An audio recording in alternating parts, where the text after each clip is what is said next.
తెలంగాణలో నూతనంగా ఎన్నుకోబడిన సర్పంచులు, ముఖ్యంగా కామారెడ్డి, హన్మకొండలో ఉన్న కొంతమంది సర్పంచులు కుక్కలకు దాదాపు 500 కుక్కలకు విషాహారం పెట్టి చంపేసిరంట. కొంతమంది లా స్టూడెంట్స్ కూడా కుక్కలను చంపుతారంట. దానికి గల కారణం కుక్కలు కరవడం ద్వారా రేబీస్ వ్యాధి వచ్చి చాలా మంది చచ్చిపోతారు, కుక్కలు అడ్డు రావడం ద్వారా యాక్సిడెంట్లు అవుతున్నాయి అనుకుంటా చంపుతారంట.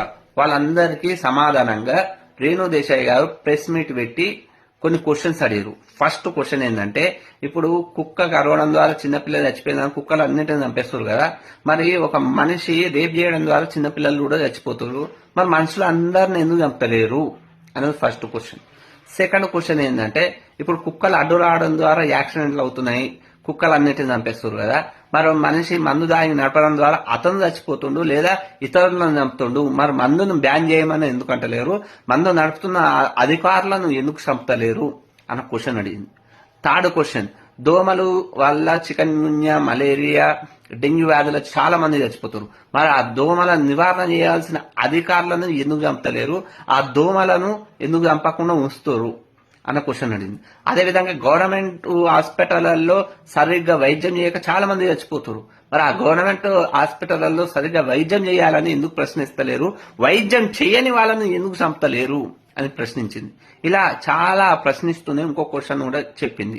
ఏంటంటే, మన హిందూ సంప్రదాయం ప్రకారం కాలభైరవుని చాలా మంది మొక్కుతాం, మరి అలా కాలభైరవుని యొక్క వారమైన కుక్కలని చంపడం ఎంతవరకు న్యాయం అని ప్రశ్నించింది. అదేవిధంగా సుప్రీంకోర్టు కూడా చెప్పింది, ఇప్పుడు హైకోర్టులో కేసు ఉన్నది, ఉన్నవారు కూడా ఆగకుండా చట్టాన్ని చేతిలోకి తీసుకొని మరి ఆ కుక్కలని చంపే హక్కు ఎవరిచ్చిరు అని ప్రశ్నించింది. వాటన్నిటికీ సమాధానం ఎవరి దగ్గర ఉండేవి.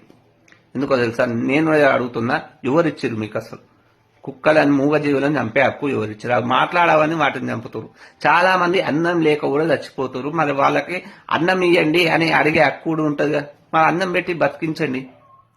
మీ ఇంట్లో జరిగితే సరిపోదాను. ఒక ప్రెస్ అతను కూడా ప్రశ్నించండి, మీరు ఏసీ రూమ్లలో కూర్చుంటారు, ఏసీ రూమ్ లో కూర్చున్నాం, మేము సేవ చేస్తున్నాం, అనాథాశ్రయాలు చేస్తున్నాం, అది చేస్తున్నాం, మూగజీవులను చంపద్దని చెప్తే ప్రశ్నిస్తారు. ఎంత ఏసీ రూమ్ లో కూర్చున్నా ఒక మూగజీవులను చంపే హక్కు ఎవరికి ఉండదు కదా. చాలా మంది చాలా అవుతున్నాయి. ఏదైనా కుక్క తప్పు చేస్తే ఆ కుక్కను తీసుకుపోయి హాస్పిటల్ సూదులు ఇచ్చే బాధ్యత గవర్నమెంట్ చేయాలి. అది దాన్ని ప్రశ్నించాలని కుక్కలు అన్నిటిని చంపేస్తే వాళ్ళ కుక్కలైనా రేపు పందులైతే, తర్వాత వేరే జంతువులు అయితే మొత్తం ప్రకృతి మొత్తం నాశనం అయిపోయి మనం మొక్కలమే బతుకుతామా? మనిషి కూడా బతకలేడు, ప్రకృతి లేకపోతే మనిషే బతకలేడు. మారాలి ఇప్పటికన్నా మనుషులు అన్న నా అభిప్రాయం. మీ అభిప్రాయాన్ని కామెంట్ రూపంలో కామెంట్ చేయండి. Thank you. వీడియో